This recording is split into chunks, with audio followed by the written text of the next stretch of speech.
Hey everyone. Well, just when you thought it was possible for the Washington Redskins to beat the 5-1 Philadelphia Eagles, it didn't happen. Not at all. In fact, Carson Wentz led the Eagles with 17 of 25 for 268 yards and not one, not two, not three, but 4 touchdown passes. His Eagles over the Washington Redskins by a final tally of 34-17. And, it could have been closer than that were it not for some really, absolutely, totally, 1,000%, undeniably boneheaded plays. Completely boneheaded. Once everyone comes in and I get the live stream calibrated, I'm going to show you exactly what I'm talking about, because one of those plays I made a video about. It featured Kirk Cousins trying to step up in the pocket to avoid the Redskins' backside rush, and in an effort, well, primarily not to get sacked, but to complete a pass, he threw, he not just threw, he fired the football toward a defender that, by his actions and body language, he obviously thought was a Washington Redskins receiver, but was a Philadelphia Eagles defender. How crazy is that? There are people who said, well, the defensive end touched him. No, it wasn't that. In fact, the reason why I made the video at the angle that I'm going to show you later in this show is to demonstrate that the defensive end hadn't even laid a hand on him. In fact, no defensive lineman had laid a hand on him. He was trying to avoid them, and, well, what happened? He stepped up, and he fired the pass. He didn't, again, Kirk Cousins didn't just fire the pass. Excuse me, didn't just throw the pass. He didn't just fire the pass. He drilled it to this dude. Whew. He put his shoulder into it. Man, okay? He just put his... Hilarious stuff. Hilarious. A few announcements here as we continue. First of all, StubHub congratulations to StubHub. They've become the designated NFL ticket resale marketplace. That's right. StubHub, the firm that was started by a friend of mine who managed to, well, he had this idea for a simple way to, well, sell his tickets, if he didn't need them. An online portal, a place. And he set up shop in San Francisco, went about making some deals with his co-founder, and started slow at first, but thanks to the magic of affiliate marketing, they were able to generate a user base. And next thing you know, Eric Baker and Jeff Fuller, who I've known for years, were sitting pretty as one of the pioneers of online ticket exchange businesses, StubHub. So now StubHub is an NFL ticket resale marketplace. I'm looking at the press release right here. And it says, today StubHub announced a multi-year agreement with the National Football League designating StubHub as the NFL authorized ticket resale marketplace, beginning with the 2018-2019 season. With the NFL's recently announced open ticket marketplace, StubHub will directly integrate with the primary ticketing systems of the league and its clubs, providing an official, safe, and seamless way for fans to buy and sell NFL tickets on any digital device. And Pete Miller, the StubHub general manager for North America, says, we are thrilled that the NFL has chosen StubHub's massive, industry-leading marketplace to give its fans a seamless and reliable ticketing experience. We applaud the NFL for being among the first professional sports leagues to provide its fans more choices than ever when it comes to buying and selling tickets. And so this is really a great development for StubHub. And yes, StubHub, as Richard Hike says, is way better than Ticketmaster. And again, I'm really proud of what Eric Baker and Jeff Fleur has grown. And of course, Jeff Fleur went on to start Spreecast, which did Spreecast shut down? Let me see here what Spreecast had done. Spreecast, because I used Spreecast for a time. I actually took Spreecast. Yep, that's right. I forgot. Spreecast did, and Spreecast last day was in 2016, specifically July 13th, 2016. Tweet I'm reading: today is our last day. Make sure you get everything downloaded before it's gone tomorrow. Talking about your video inventory. Oops, I don't think I did that, did I? Oh well. I didn't have much on there. And Spreecast, so what's Spreecast? Spreecast was a kind of live stream show website, the forerunner of live stream systems you see today. And that was really it. There was no special technology per se. It was just a way to live stream, and and the idea was for people to use it to live stream their shows and programs and everything else. I used it at the NFL draft. I like Spreecast. I like Spreecast. All right, so let's go on, and you want to guess right now, folks, what the worldwide trend is? You want to take a guess at what the worldwide trend might be? I mean, it has to do with the NFL. Yeah, it actually has to do with the national, or, excuse me, as Chris Berman used to say, the National Football League. It really does, and it's a person that is not a player. Yeah, a player who just played on Monday night. Yeah. Give up who that might be, I will tell you. It is, drumroll please, Carson Wentz. Carson Wentz is the #1, not local trend, but worldwide Twitter trend. You can hear me repeating that, okay? And I'll mute that, sorry. Yeah, #1. How about that? Carson Wentz is the talk of the world. Well, really, what it really is he's such a talk of so many people in the United States by far that the volume of tweets makes it a worldwide trend, even though they may not be talking about him in, say, Bangladesh, right? But Carson Wentz, I remind everybody that it's easy to get excited about the Eagles right now. They're 6-1. But look, they were 6-1 last year. No, what I think.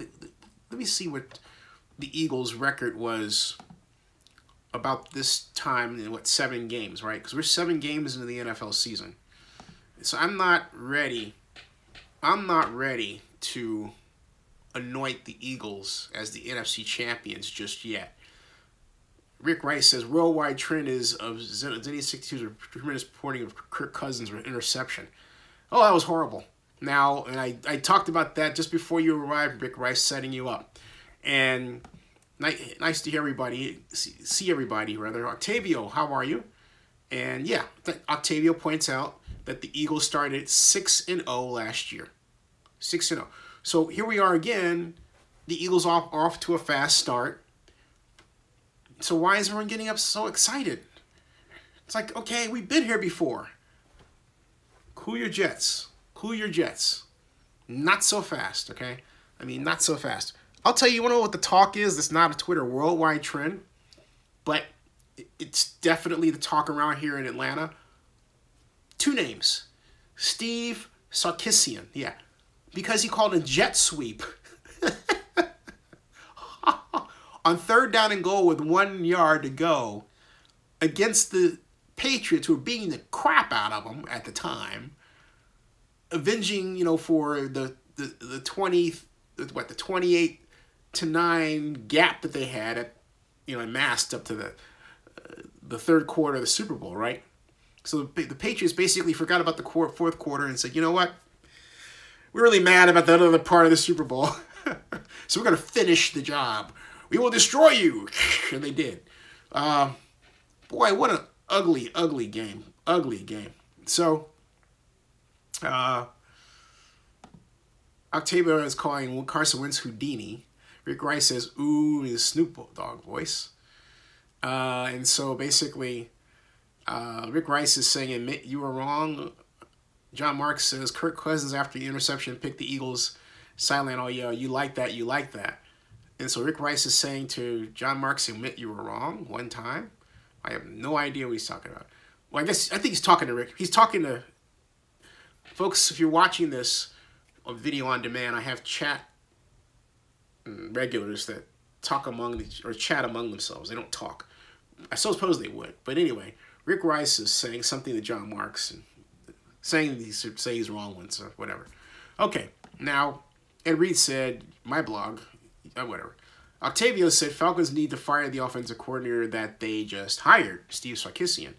Richard Stewart says the Eagles starting 3-0 last season before Lane Johnson got suspended, not 6-0. Let me check that since you guys are having this warring discussion. And Rick Rice is saying, he's talking to me about Kirk Cousins' arm. Kirk Cousins' arm was not hit.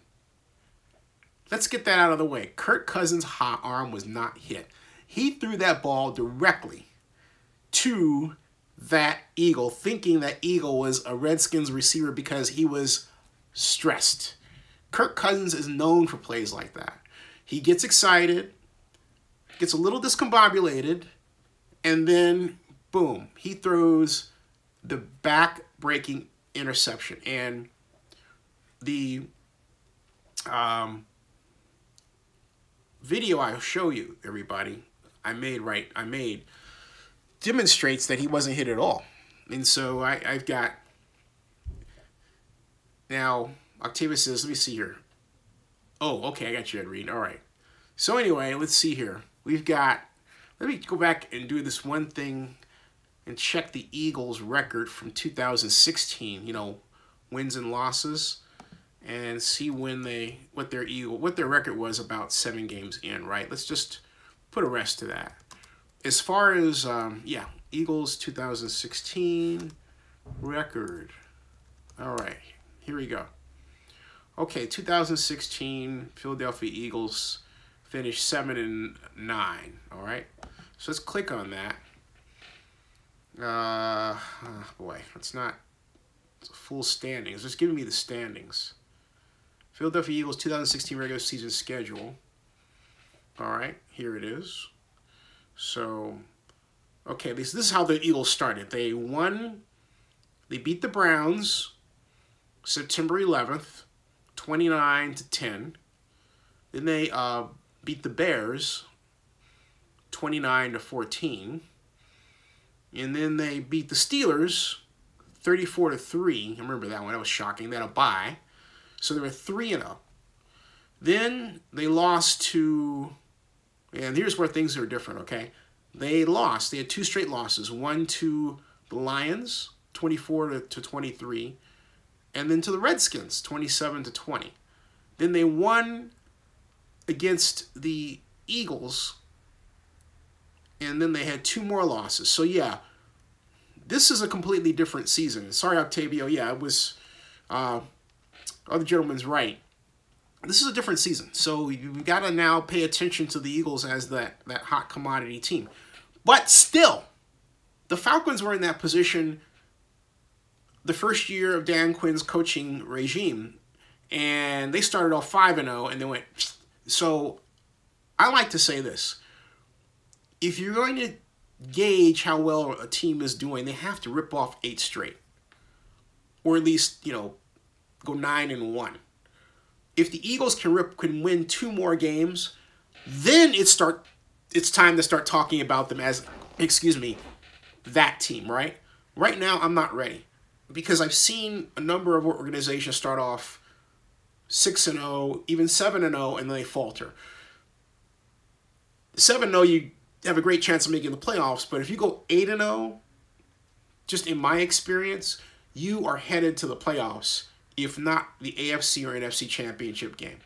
I remember that was true for the 1978 Dallas Cowboys, 1977 Dallas Cowboys, which started off that season 8-0. They had just drafted Tony Dorsett out of Pittsburgh. He was their shiny new toy, if you will, and he had a fantastic rookie season. And everyone knew that Tony Dorsett was magical. He had just come off the national champion Pittsburgh Panthers and helped guide the Dallas Cowboys to be Super Bowl champion, beating the Denver Broncos 27-10 in Super Bowl 12. Okay, so hey Raider Flea, how you doing? Hey Corvette, how are you? And so okay, now we are getting to this video I'm going to show you where Kirk Cousins basically fucked up, all right? And I did curse there, okay? You have to see this, folks. You just have to see this. This is one of the most hilarious, I mean, off the chart. It's one of those, you look at this. When you look at this, you're going to say, are you kidding? You're going to say, no, he didn't do that. All right, watch this, because he did do that. He did do that. And that he did is this. This is the play. The Kirk Cousins. What I mean, I'm gonna enlarge this, and then I'm gonna wind it back, okay? And I'll bring you down here and play it. You've got to see this. You've got to see this. All right. There's just no two ways about it. This is absolutely hilarious. Bam. All right. This is, as you can see, Redskins, Kirk Cousins back to pass against the Eagles in the fourth quarter. He is facing a four-man rush, 1, 2, 3, 4, okay? Line, two safeties, one high, strong safety low, middle linebackers. We already established the linebackers, right? I want you to watch this, okay? Watch what happens when Cousins gets pressured. Just keep your eye on what happens to him, okay? Just keep your eye on him, all right? Because that man makes the interception. Watch. We're going to walk through this. And here comes the actual play. Right about right about here. The reason why, yeah, there, see, okay? And see what happens, he steps up, right? He steps up, nobody's touched him. And he gets rid of the ball. The ball's out in the way, nobody's touched him. And he, boom, throws that interception. Let's look back at that, all right? Let's look back at that. A hilarious play. He threw it right to, he threw it right to him. He threw it right to him, okay? He threw it right to him. Right to him. All right? He threw it right to him. Watch this. Trying to wind it back here. And it's not quite cooperating. Let's see here. Let's see. Go back. Yeah, okay. Do it again. All right. See that? He got rid of the ball. All right. Let's watch this. Watch. Okay? Watch closely. Nobody touches him. Nobody touches his arm. It's away. No one touches his arm. Okay? No one touches his arm. It's away. No one touched his arm. Now, I'll go down in the comments here, because Rick Rice claims he has a better angle. And he's going to show, I can't, oops, hold on a second. I can't, here's the one thing is I have to kill that sound, all right? And I can't show that video because it's from the game itself. So I have to find a place to freeze it. That video has a different pixelization, and if I put that video on this, they'll claim, my money. So I've got to be careful with that. Now, I can freeze frame it, and that's precisely what I'm going to do. And Cousins, I'm not buying it. All right, that's the angle that, okay, he did touch his arm. All right, okay, Rick Rice, I see what you're saying. He did touch his arm from that angle. All right, hold on a second. He did touch his arm, but my point is, look, when he touched his arm, all right, here, look. Okay, and he did touch his arm. All right, he did touch his arm. Now let's look at this. All right, but see, that's what I'm talking about. Cousins is into his windup, and look at his body language. It's pointing toward the receiver. Okay, he is pointing toward the receiver. Look at that. You see how he's leaning? But no Rick Rice, because he's pointing toward the receiver.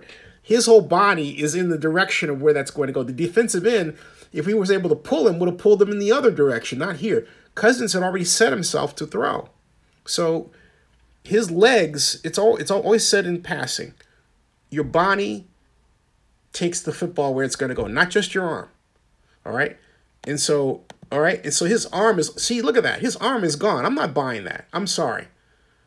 That's, nope. We're going to agree to disagree on that one. No. Because, first of all, not only did, and, okay, you're right that the defensive end touched him. And I was wrong for saying the defensive end did not touch him. But, having said that, I am not wrong in that Kirk Cousins threw that ball.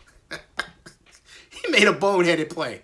His body was turned in this direction. Like, phew, okay? So, all right? And he wasn't trying to throw the out, because the whole point is that when he threw it, that defensive end touching him didn't knock him off balance. By the time Cousins had wound up and thrown, he had somebody just touching him a little bit like that, like, okay.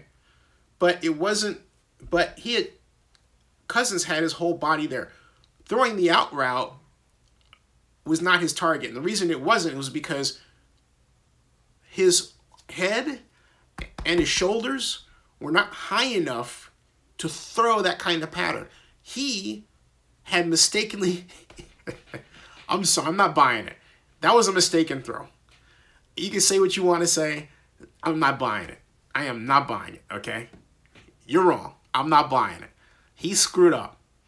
That was a bonehead. He threw it right to him. So, exactly. Richard says it from Richard's story. Cousins heard footsteps and panicked and rushed to throw. He did. He heard footsteps. That's it.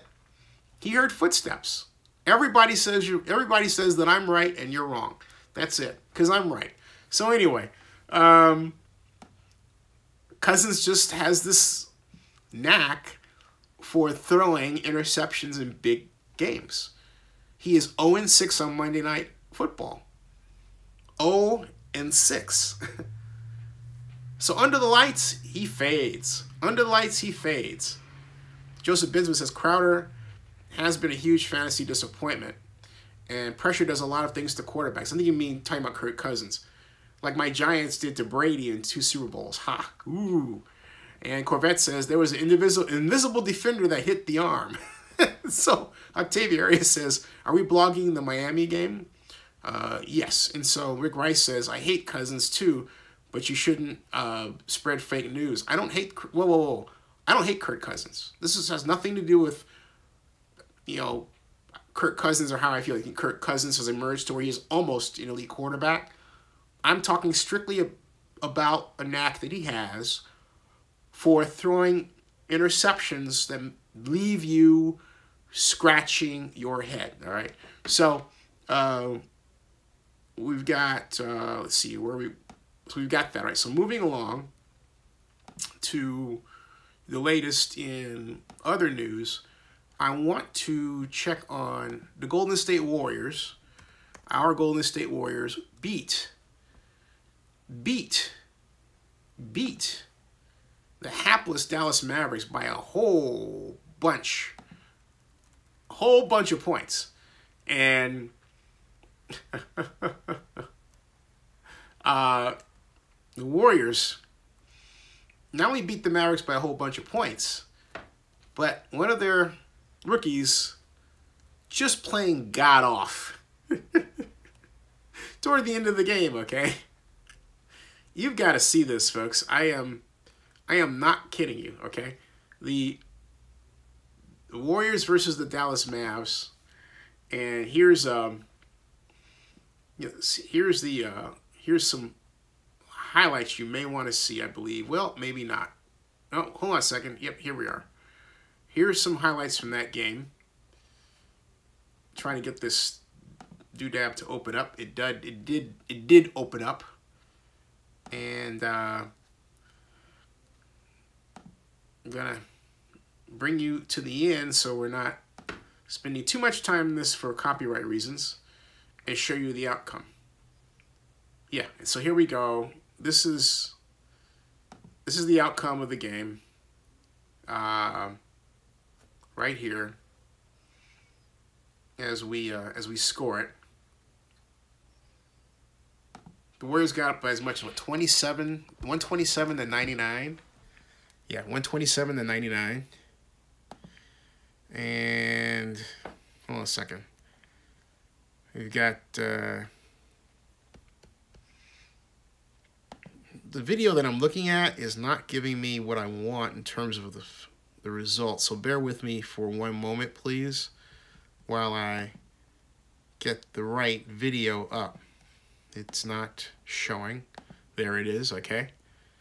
And we have now still that same problem. Something else. Hold on a second. That's the Raptors. Spurs? Well, let's try this again. Let's try this an entirely other way, folks. We'll just go Golden State. There, Golden State Warriors. Okay, here we go. This is the end. Golden State Warriors 133, Dallas Mavericks 103 final. So there's your final. Now, let's see if there's any Warriors Mavericks highlights. What am I saying? Of course there are Warrior Mavericks highlights to see. Among them, in terms of videos, someone has the full game. And, all right. So let's enlarge this. And go to the highlights toward the end, right here. There we go. Watch some of the plays from this game. And the Warriors offense is back to its typically high-level play on McGee in the reverse dunk attempt, but goaltending call. Gets the goaltending call. And the Mavericks were no match for the Warriors down the stretch. Warriors got up to 121.99. And at that point, a guy that you've never seen play before, their draft pick started to get off. And I'm looking for that highlight. It is, watch this, folks. Look at him. Richardson. Boom. Hits the three. And then watch this one. Oh, okay. Well, that's the final right there. But there's one play that everybody's talking about with this Richardson kid, right, as he emerges there, all right, that I'm looking for, because he is an example of the depth the Warriors have, and the fact that, you know what, this 1-2 start, it's just kind of a flesh wound, right? Just a flesh wound. Just a flesh wound. So, you got the, trying to find that one. Dennis Smith Jr. returns to the lineup. Rookie. He's a rookie. Jordan Bell. There we go. All right. This is Jordan Bell. Everyone's talking about this play that Jordan Bell made. And Octavio, I'll get to that in a second. But you got to see Jordan. My soft skin secret? Pond's towelettes. Hold on a second. They're the only one. You got to see Jordan Bell's play here. Okay. You know, it'd be nice. Jordan Bell made a play so amazing, Kevin Durant couldn't believe it. Here is the play. Watch this, folks. I'm going to wait until it shows itself. By the way, Steph Curry, fine, not suspended. And I hate when they wait for you. They drag you on this through news you don't want to see just to get you. You know what? I'm going to do this a different way because that's wrong. Folks, I do not like how Sports Illustrated does its videos at all. And that it just plain sucks. I mean, you will look for, right? I'm looking for something on Jordan Bell, and they show me Steph Curry, okay? Here's Jordan Bell. All right. Oh, God, here we go again with the same. All right, here we go again. This is a self alley-oop. You got to see this to believe it. And I apologize for searching for this, but some of these websites are so poorly designed, it's infuriating. It just is. So I'm going to try this even. The problem is there's JavaScript littering many of these websites because these freaking programmers are cramming in advertisements, trying to make money, and it is harming the ability of the site itself to function properly and open. So as a result, you don't want to deal with trying to see anything on it. It's annoying. It is really freaking annoying. So look, there are sites you should just not visit. I found, this is the play, all right? Let me freeze this so I can shut up. Because this is the play, okay? And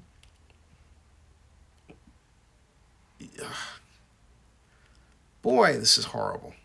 I mean, just plain horrible. Horrible, horrible, horrible. Hold on a second, folks. All right, so we got, there it is. Now let me see if I can freeze it. And no, it won't let me freeze it. Okay, try it again. I can't believe it's taking this long for me to get this stupid play. And, all right. It is there. Now, okay, here we go. Right there. Right there. All right, here we go. Watch this, folks. They have, all right, this is it. Look at this. Curry relays it to Draymond for the lob. This is the Pelicans. This is the wrong one. All right, this is from last year. They had the wrong one labeled. This is really bad. Okay, so now I'm going to have to go back to Twitter to see if I can find Jordan Bell.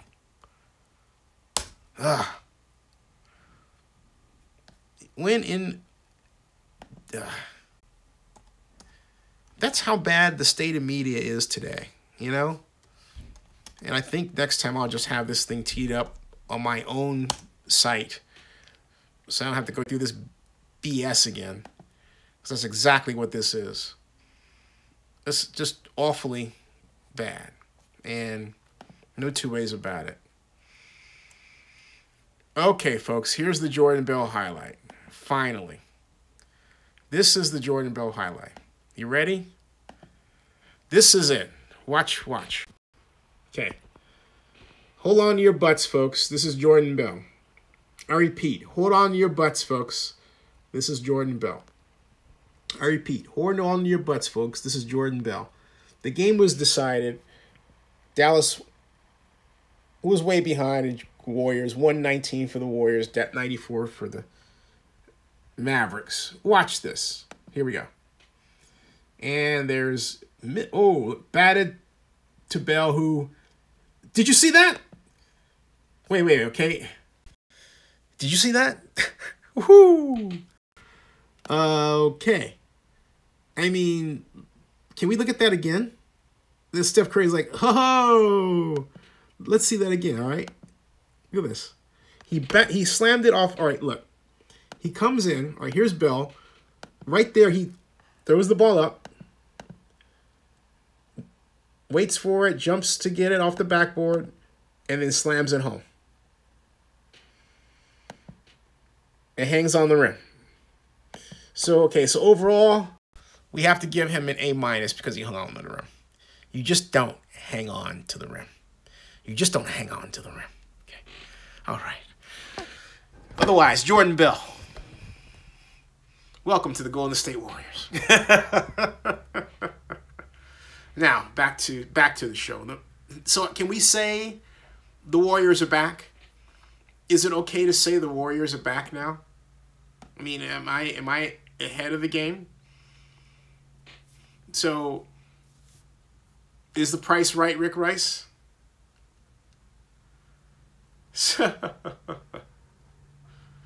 Did anybody see that? Anybody see that? I'm talking about Jordan Bell. Did anybody see Jordan Bell? Jordan Bell. Jordan Bell. Jordan Bell. I'm talking about Jordan Bell. I'm talking about Jordan Bell and the slam. Jordan Bell and the slam. That's what I'm talking about tonight.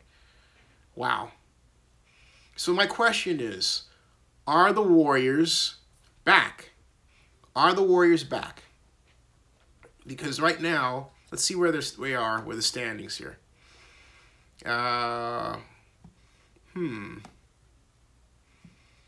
Golden State Warriors. Let's see where they are in the standings. Because I think they are. I think the Golden State Warriors are back. And right now, they're 2-2. The Mavericks are 0-4. Excuse me, the Mavericks are 0-4. So I think they're back. The Warriors. Now let's check the schedule and scores. They are right now, the Warriors are 8th in the Western Conference. Okay, 8th. As we look at the state of affairs in all things NBA right now in the Western Conference, this is what we're looking at. Right here, NBA. I mean, I know see, as Octavio says, we're only 4 games in, but remember 2 years ago when after the Warriors won. Remember when the Warriors first hired Steve Kerr and they ripped off 17 straight wins? Remember that? And then the next year they followed it up with a nearly equally amazing performance out of the gate. And now we've got this. What does it mean? I'll tell you what it means to me. That the NBA has caught up to the style of play that the Warriors do. Now, right now in the NBA conference, the NBA League, the National Basketball Association League, in the Western Conference, the situation looks like this. I'm going to do it show and tell style so you don't have to listen to me. You can see it for yourself. There are the standings, okay? Right there. For your analysis and perusal. The Memphis Grizzlies, boo, they're 3-0. 3-0 in the conference, 2-0. They're undefeated at home. They have a win away. Okay. Spurs are 3-0. They're 1-0 in the conference. 2-0 at home. 1-0 away. The Clippers are 2-0. The Clippers are 2-0. The Clippers, okay? Hey, look at this. That's the top 5. We don't even have the full standings. That's embarrassing. So we have to click on it to get the full standings right here. See that? So here we go. There, look at that. So the Warriors are right smack in the middle of the pack. You have three teams that are undefeated. You got 4 teams with 1 loss. The Rockets, the Timberwolves, the Trailblazers, the Jazz. You have flanks of teams that have 1 loss. 2 losses, excuse me. The Warriors, the Nuggets, the Pelicans, the Thunder, the Kings, the Lakers, the Suns. The Lakers. The Suns have 3 losses. The Mavericks have 4 losses. So that's how it shapes out. The Warriors, the middle of the pack. And what's worse is they're once powerful. Look at this. The Warriors are 2-2, but they're 0-1 at home. That's unheard of. And they're 2-1 away. So this is, I think right now, this is the time to remark that there's something wrong. And I believe the something is that the Warriors, first of all, I believe the NBA has caught up to how the Warriors play the game. Everybody in the league has some kind of approach that's similar to the Warriors, whereas when Steve Kerr was first hired, no one in the league, not even San Antonio, of which Steve Kerr's offense was based on, ran an offense like the Warriors ran. Nobody. What they did was closer to the Harlem Globetrotters than basketball. So, in fact, Rick Rice chimes in by saying, I've always been a Harlem Globetrotters fan. I think this is our year. Thanks, Rick Rice. Not bad timing. Now, John Mark says, go LA Lakers. Did you hear me say LA Rakers? LA Lakers. Octavio Arias is laughing at something. Anyway, Octavio says he's Lakers first, then Warriors by way of the Raiders. So he's Lakers first, then he's Warriors by way of the Raiders. That's a contorting comment. Oh, Big Eightful says, let's see when the Warriors play OKC. That's a test. Yes. In fact, let's check the Warriors' schedule. Let's see here. We've got, Go CSU's Ram says, hey, Octavio, I'm a Nuggets fan, first, Warriors second. And this is hilarious. Where are the Nuggets on the list? Oh, Go CSU Rams wants to know where the Nuggets are on the list. Let me tell you. Let me tell you, my friend. Let me tell you, my friend. You want to know where the Nuggets are on the list? Yeah, huh? I'll tell you. I'll tell you, my friend. Now you just hold on there, buckaroo, and I'll get it for you. All right, the Nuggets are right behind the Warriors. They're 1-2. They are 1-1 in the conference. They're 2 games back, obviously. The Warriors are a game and a half back. And they are 1-1 at home, are the Nuggets. And they're 0-1 away. So that's where the Nuggets shape out right now, Octavio. Again, the Mavericks are 0-4. The Suns are 0-3. They just fired their coach, all right? In fact, the Phoenix Suns. And they say, they just fired their coach yesterday, I believe it was. They fired, earlier today, they fired Earl Watson. And it says, one headline says, Nuggets fire Earl Watson but don't solve their problem.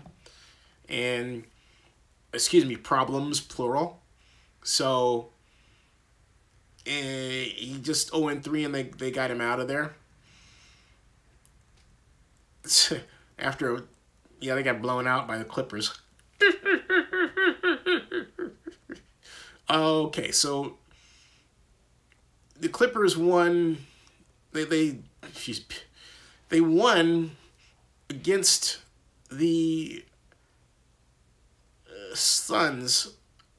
This score is one of those old Warriors scores from like a year ago or 2 years ago. 130-88.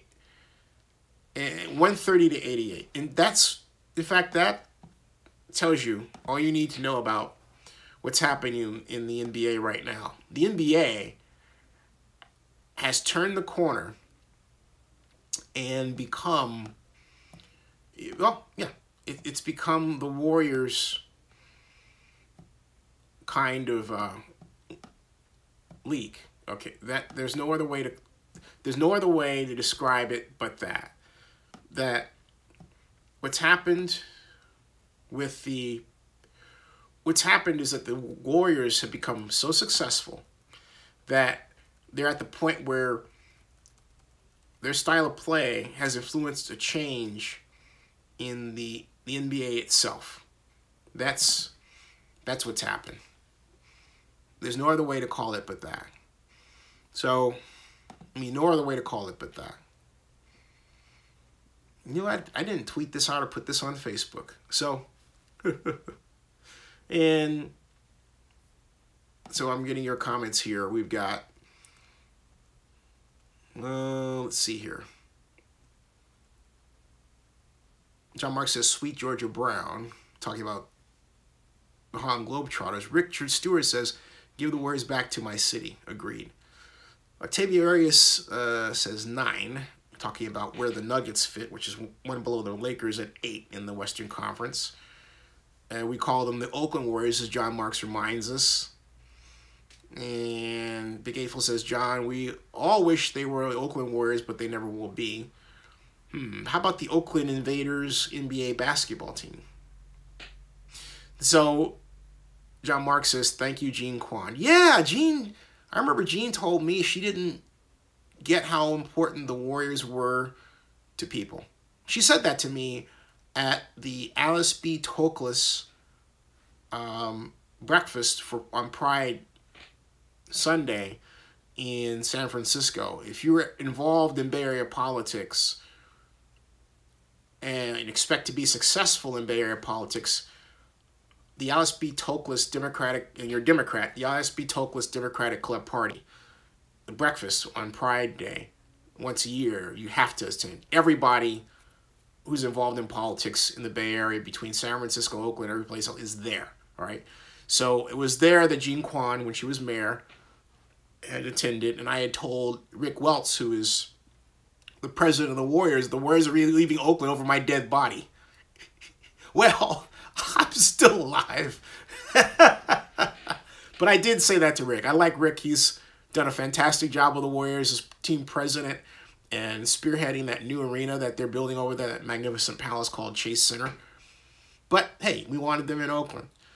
But Gene, okay, I just talked to Rick. Rick Welts was here, right? I shook his hand and I said, Rick, the Warriors are leaving Oakland over my dead body. And so then I went over to Gene and I said, hey, we have to do something to, really save the Warriors. And I said something more complicated than that, talking about how we could do it in terms of the economics. At any rate, Jean had intimated to me that she completely underestimated the importance of the Warriors to Oakland and Oaklanders. I am not kidding you. Oh, okay. So anyway, man, Joseph Binsman says, I can't wait until my Knicks bring a title to the Garden. Only one of my New York City teams I haven't seen win a championship yet, and the ones I love most. Grew up watching those great Ewing teams, definitely Warriors. And so, yeah, well, Octavia says at least they stayed in the Bay Area, but look, you know what? I'm tired of that idea. In fact, it's too bad that we don't have anyone on here who was at the town hall meeting to cheer on the Raiders staying in Oakland 2 days before the NFL vote, where the NFL voted to allow Oakland to begin the process of relocation. But if you were there or watched my live stream from that day, you would have heard Oakland Mayor Libby Schaaf say, well, the Warriors are going to San Francisco, but they're still here. And the audience, it was split into a combination of people who said nothing, it didn't clap, and others who booed. Okay? For that moment, it was like, what did she say? What? This is Oakland, man! So, no. No. You want to be Oakland first, man. Oakland first. So that's why I say, John Marks, Oakland Invaders, NBA basketball team. Blah, blah. That's what I say, okay? That's what I say. In fact, let's think about this. Let's think about this, all right? The NBA, the smallest NBA city. Who's this? I'm looking this up. Small NBA. Smallest, excuse me. I'm looking this up because I got to figure this out. Smallest NBA city, okay? In terms of population. What's the smallest one? All right. The smallest standalone metropolitan area to have a Big Four team is the 78th largest market. That's Winnipeg. And while the 54th largest market, New Orleans, is the smallest metropolitan area to have more than one Big Four team. They have the Pelicans and the Saints. All right? So let's take the New Orleans metropolitan area. All right? New Orleans metro population. The New Orleans metro population is 1,262,888 people. Again, this is the New Orleans metropolitan population. It's 1,262,888, and yet it has the Pelicans, okay? Right? Right? Right? All right. Now, get this. You've got, let's see, Oakland Metro, which I think is a garbage comparison because it's really the entire Bay Area, right? But just to look at it, okay? And then we'll look at the entire Bay Area. Oakland metropolitan population. Okay, the Oakland, California metropolitan population really isn't officially listed here. It just isn't. So you have to look at it as a San Jose, San Francisco, Oakland combined statistical area, or San Francisco, Oakland, Hayward metropolitan statistical area, right? And then divide it by 2 for the Warriors, okay? So that population is 4,676,166 people, okay? That's 4,679,166 people versus 1,262,888 people, all right?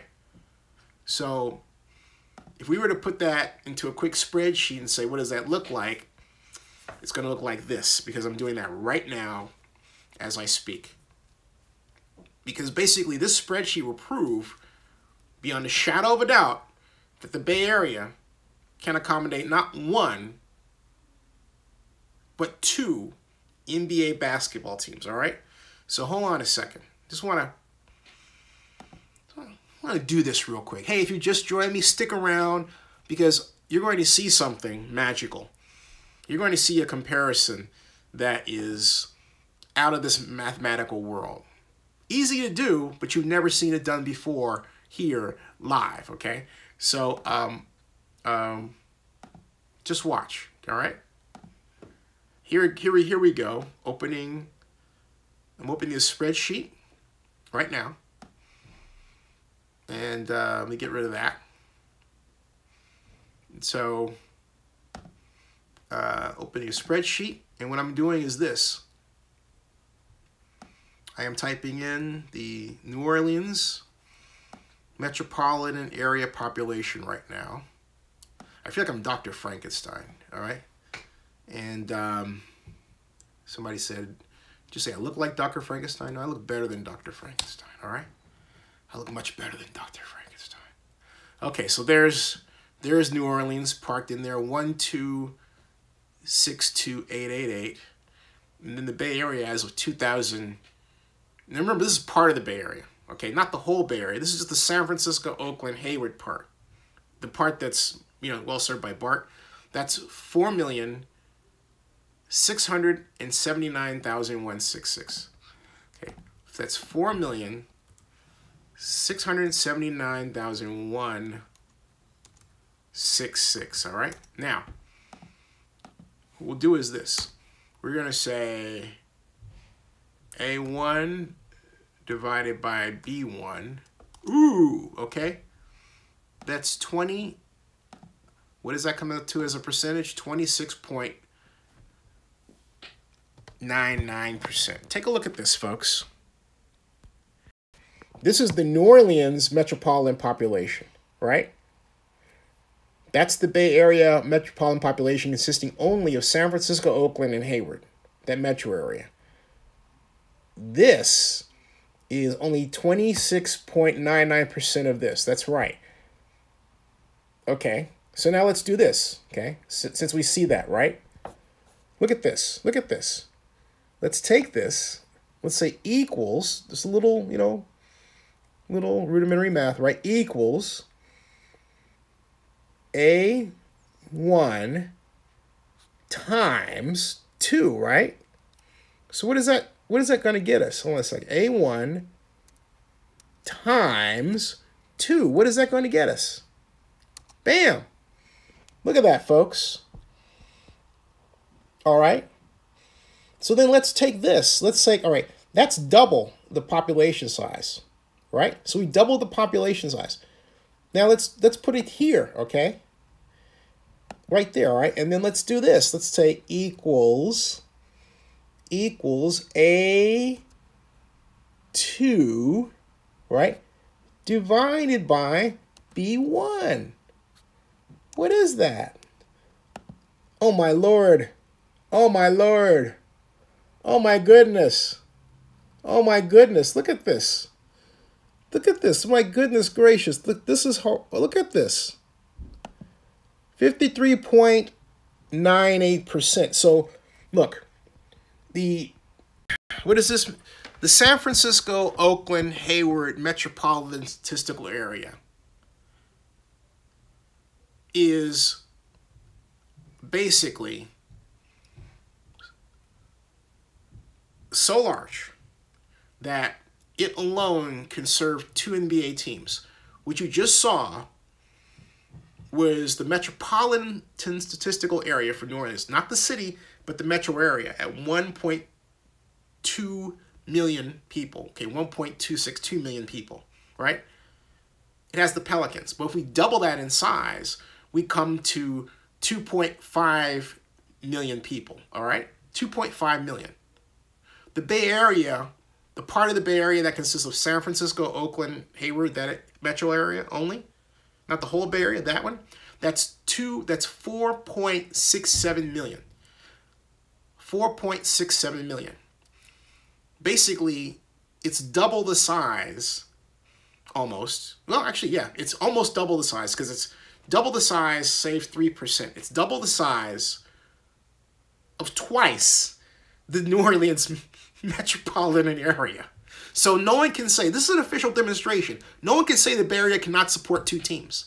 We have a population size that allows that. So Oakland deserves, and I've proved it right here. You can see it right here. You can take this part of the video and put it out again right now. I have proven to everybody that the Bay Area can support two NBA teams.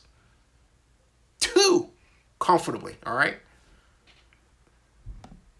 So Oakland, so everybody, you know what? Call Libby Schaff's office, 510-238-3141. Tell them you want an NBA team in Oakland. Zinni has proven that the East Bay and the central metropolitan area of the Bay Area can support 2 NBA teams. You call her and you tell her that, all right? You call her and you tell her that, all right? Good night, CSU. Yeah, okay? I mean, I'm mad, all right? I'm mad. As John Mark says, we stand with Oakland, doggone it. Yeah, Major League Soccer. Hey, do you realize that that Atlanta is the major draw for soccer? Brings 70,000 people to a game. At the low end, 40,000. Watch on television, people are filled to the rafters in Mercedes-Benz Dome. I'm thinking, I got to get to one of those games, check that out. Wow. Why not Oakland? Jeez. Okay? John Mark says, bring the NBA back to Oakland. But my point is, look, all right, work with me here. Call the mayor. Work with me here. Call the mayor. I'm serious. I am exercised about this. I have proven to you, and I'm going to write another post, rudimentary numbers. Bay Area can support 2 NBA teams, doggone it. Doggone it. Maybe I ought to yank the Pelicans away from them. Take the Pelicans out of. But you know what? Oakland Pelicans, that would be a terrible name. Ugh, Oakland Pelicans. Jeez Louise. My stomach hurts just thinking of that name. Oakland Pelicans, no way. Joseph Binsman says, I just had an interesting thought. What if teams with loyal fan bases that lost teams team up together to bring new franchises in? Like San Diego and St. Louis, for instance, would be interesting. But how would you do that, Joseph? In other words, you have San Diego, right? And then you've got St. Louis, right? And then John Marks chimes in with the Oakland Oaks name. Got it. That's for soccer, right?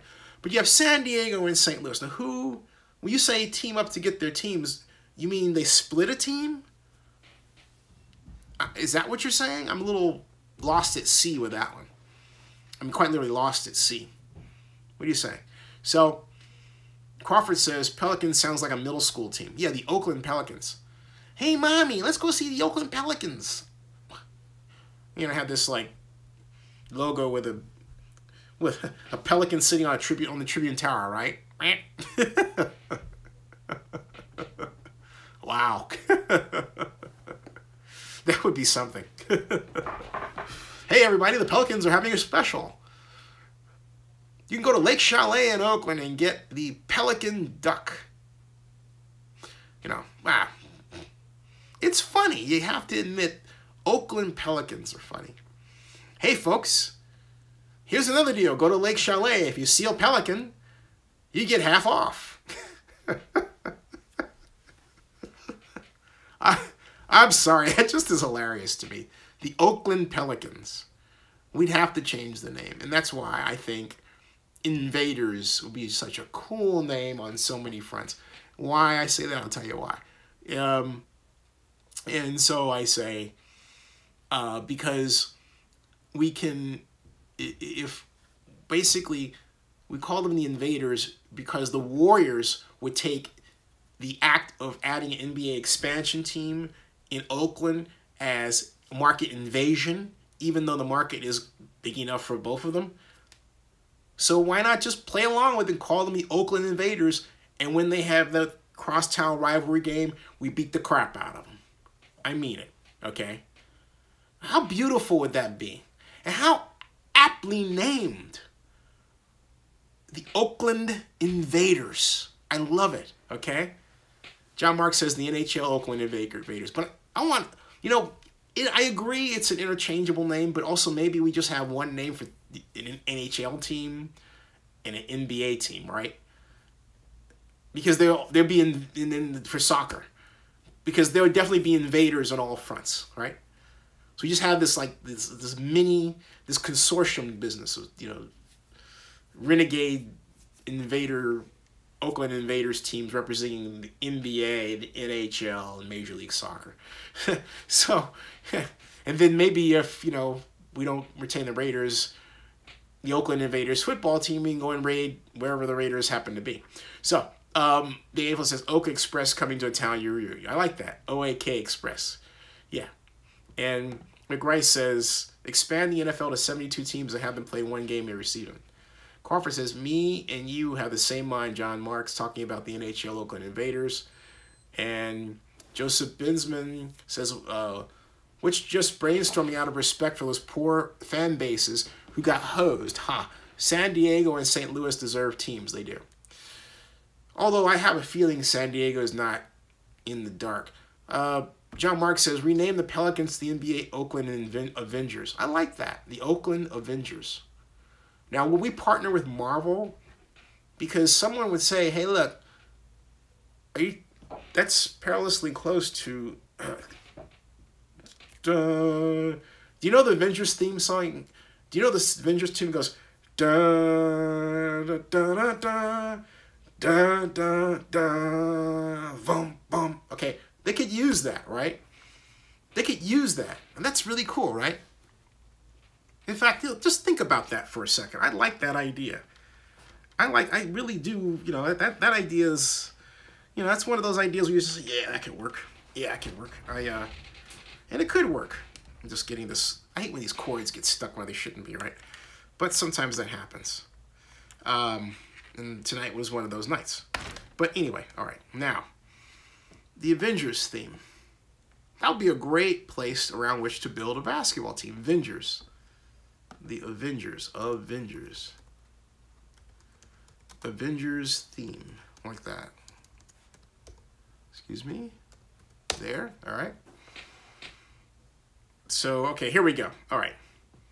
This is what I'm talking about. This would be cool for the Oakland Avengers, right? That's their logo. I mean, listen, all right? Oops.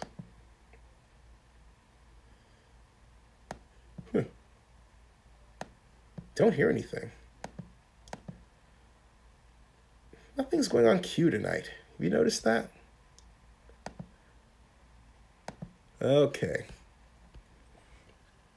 Let's just try something else here.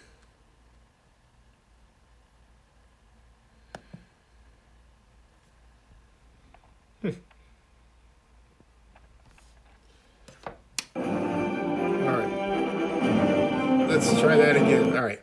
Here we go. All right.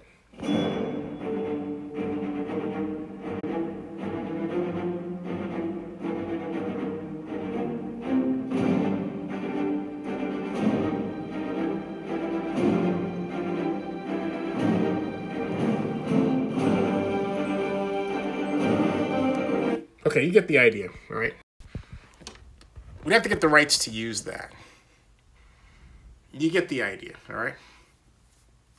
John Mark says gladiator. Oh, Joseph Binsman says, did you see the idea I proposed? I did. Are you talking about the whole... let me go back. I did. I'll reread it again. Because I mentioned... you might have not... Because I asked you a question... Joseph, I guess you didn't hear my question. And it was, and I'll repeat your idea, where Joseph Binsman says, I just had an interesting thought. What if teams with loyal fan bases that lost teams team up together to bring new franchises, like San Diego and St. Louis? And my question is, are you thinking about one team for both cities? Or that they basically team up to have teams in both of their cities? That, you know, okay, that's what I was asking, because I didn't understand quite what you meant when you put that out there. That's why I was asking. And then do you force the NFL to expand? You would have to in order for that scenario to come about, unless you propose yanking two existing teams and having yet another gigantic seismic shift in the NFL similar to the one that we are going through right now. So I was asking, right? Yeah. So that's what I was asking. And Joseph Binsman says, yes, I was wondering how it would go if they teamed up to make sure each city would have a new team. That would be, that's a politically dicey move today at a time when affordable housing around the country is at a premium. If I go to New York, the same concerns about affordable housing are on the table as they are in some parts here in Atlanta, although less so because the overall cost of living is less. But affordable housing, or the lack of it, is a problem not just in Oakland. It's a problem in San Diego. It's a problem in LA. I don't know the situation in St. Louis, but it wouldn't surprise me. And my theory, having not looked at the data about this problem to this point, my theory as to why this has occurred has to do with what I call the globalization of real estate investment, where in world cities like Chicago, for example, San Francisco, New York, you have properties that are owned not just by absentee landlords, but people who live in other countries.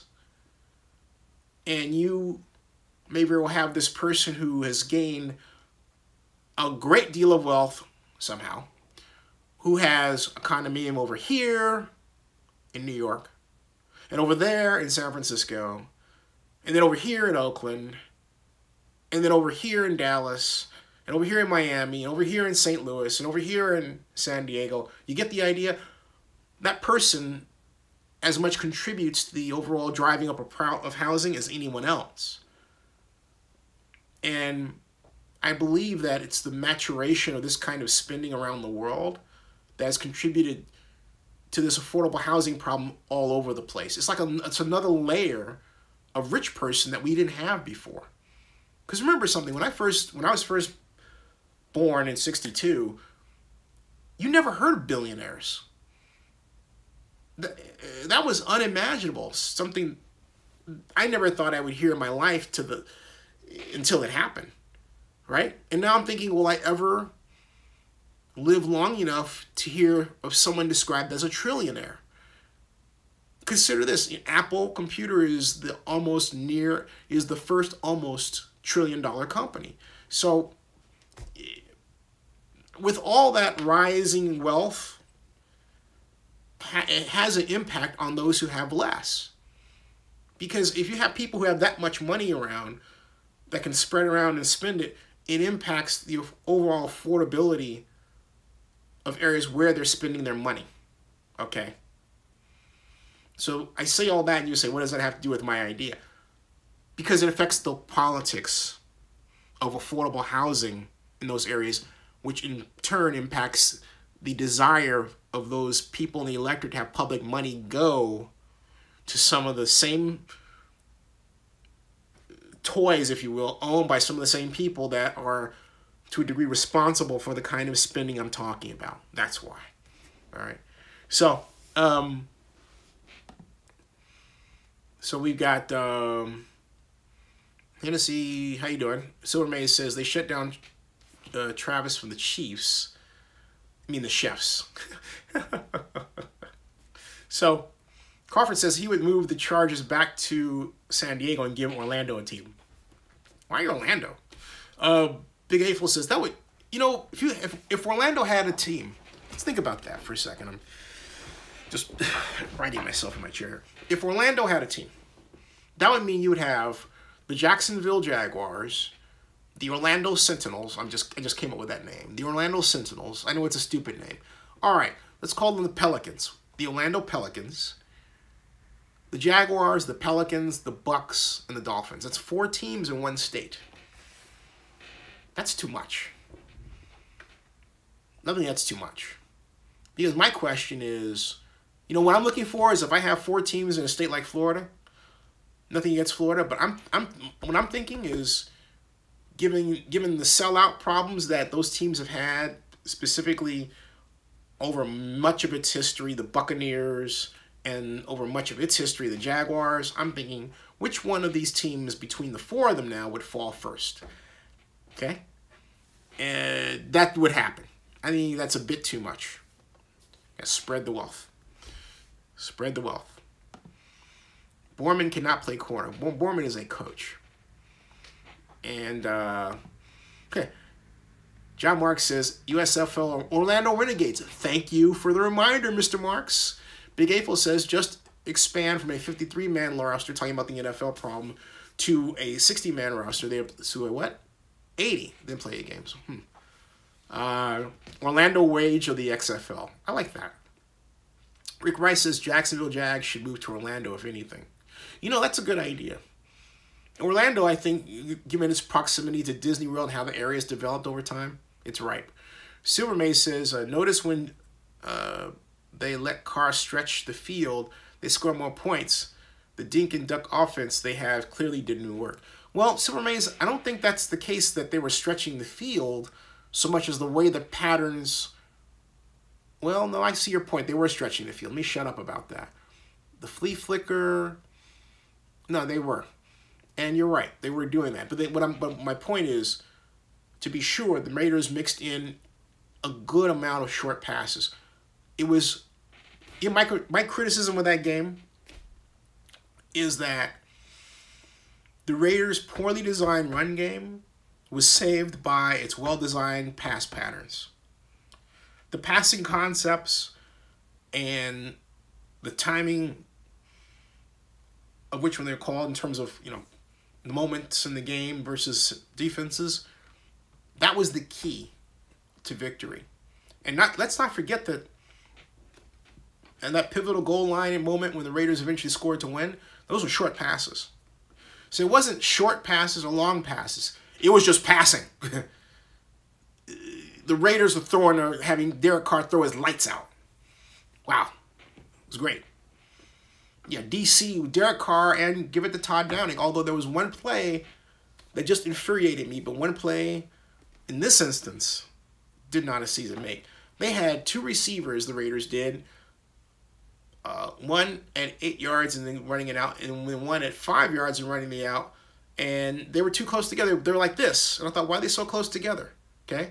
So, facing man-for-man coverage, they allowed both defenders to zero in on the low guy. He got tackled, missed picking up the first down. It was the dumbest play design I'd ever seen. Well, one of them. So anyway, Big Eightful says the NFL should expand more cities. Yeah. Silver Maze says Raider offense and defense are never on the same page. And he also says, Silver Maze does, should they start other players for Emerson and Nelson?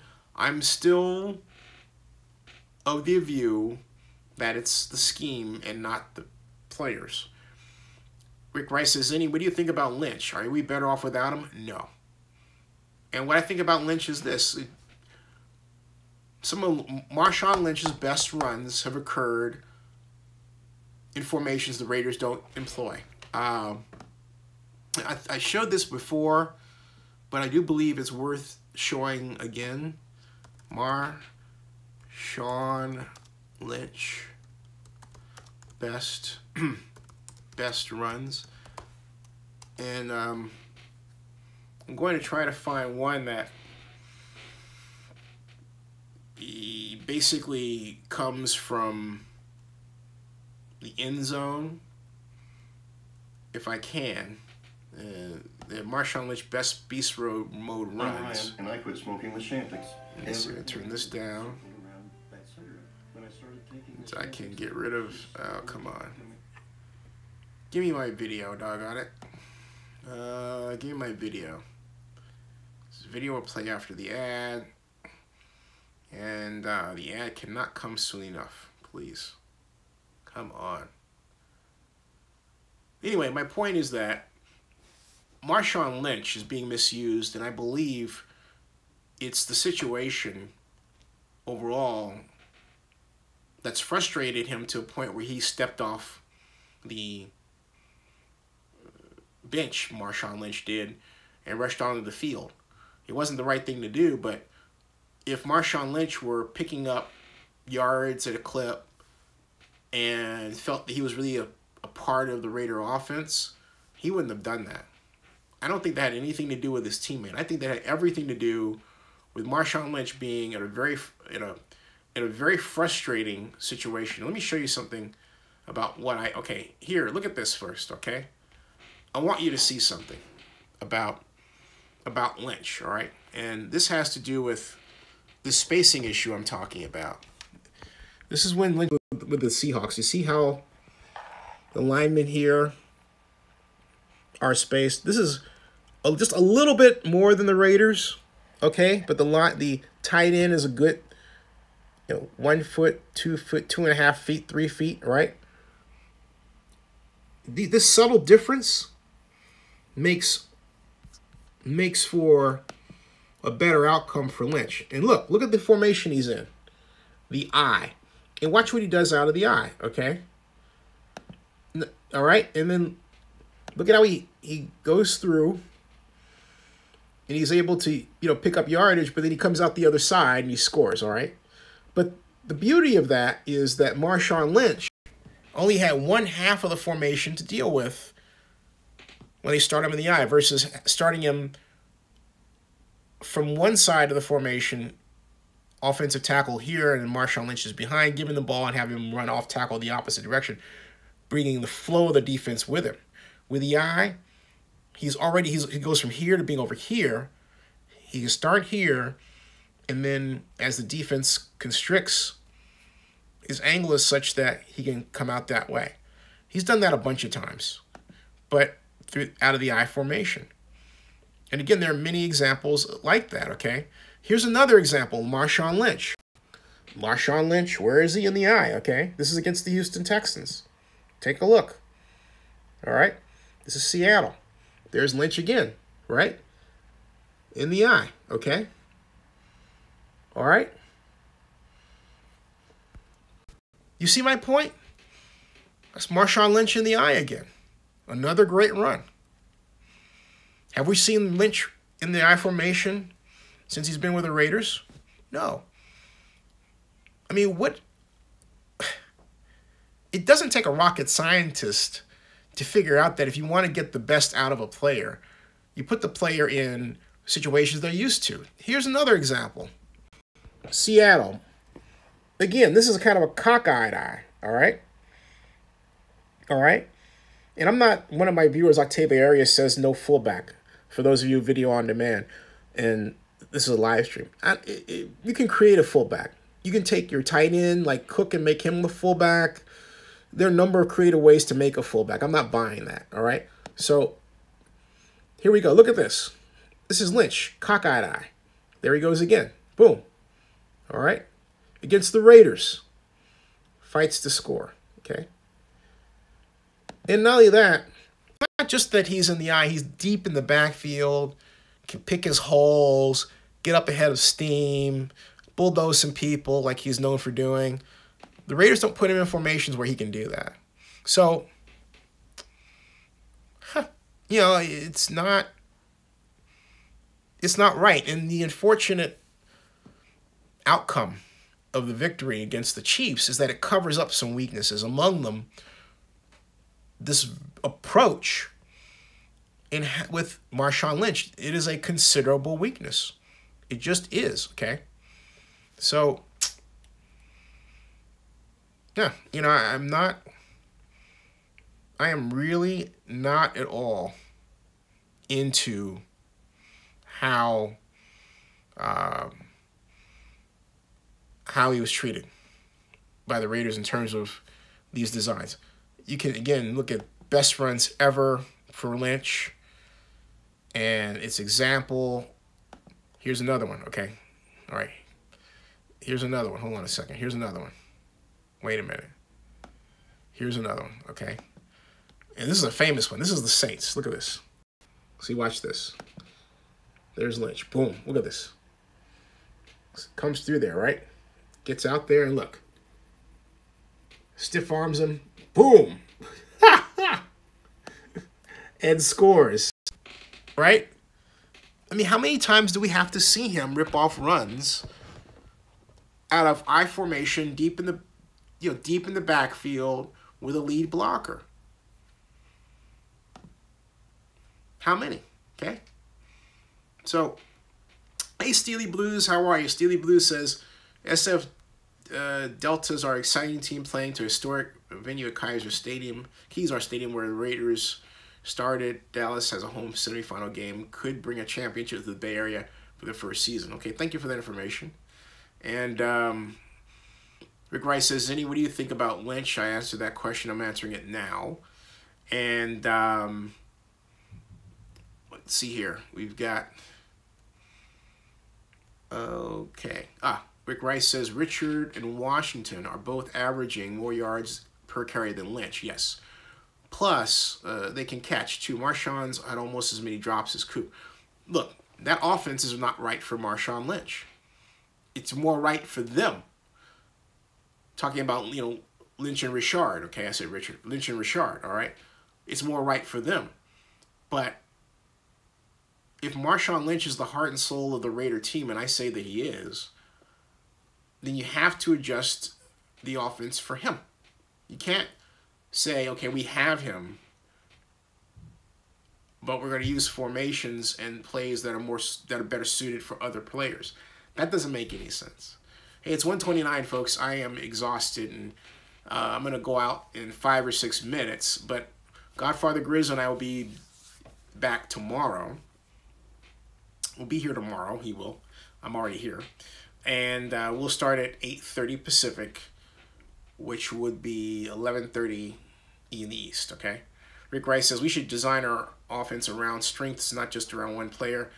And that's a weird thing to say, because you get one player and you don't just say to that player, okay, we're going to run anything and you do well in it. If you're not going to have a Marshawn Lynch do well, don't do Marshawn Lynch and yourself, which is what the Raiders have done and did a service of putting him in a system and you have no intention of doing that. That's ridiculous. That's what happened with the Saints, the New Orleans Saints, and Adrian Peterson. The Saints had no intention at all, of making Adrian Peterson the featured back. So the Cardinals are watching this silly state of affairs from a distance and saying, we want that guy.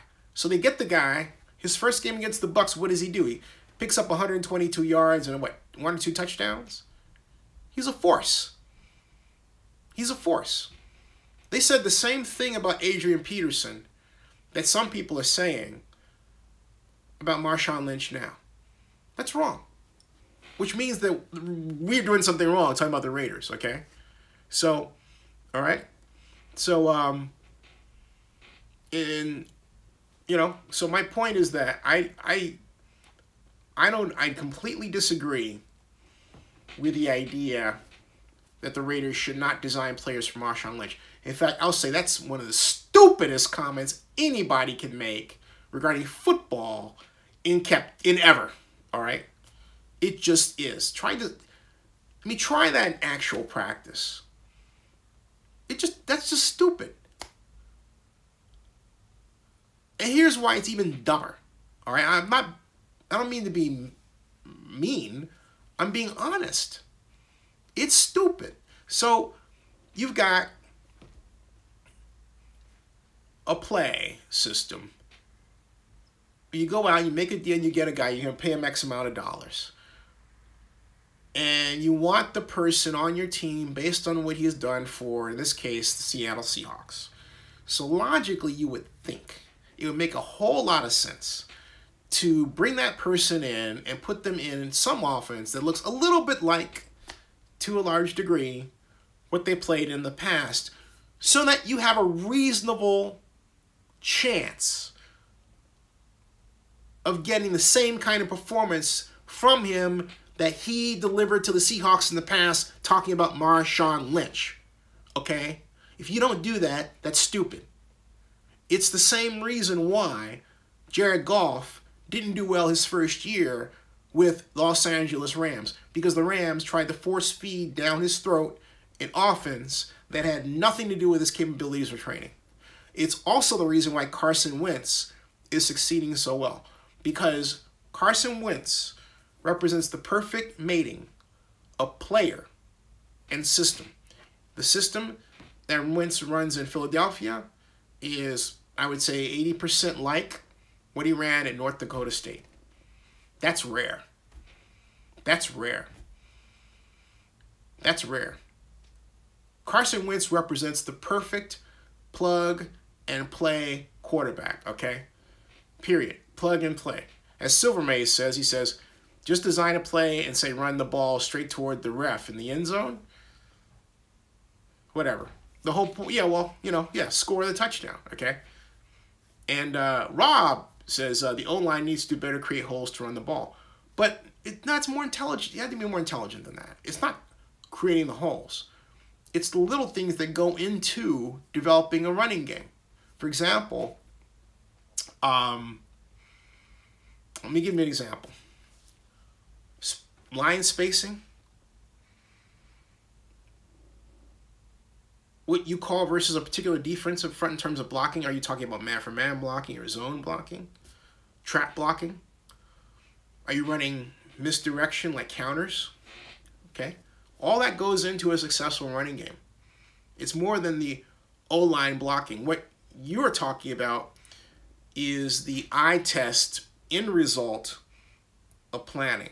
But you have to understand and know how to look at how the teams plan. And the Raiders don't properly plan for what Lynch does well. At all. So, at all.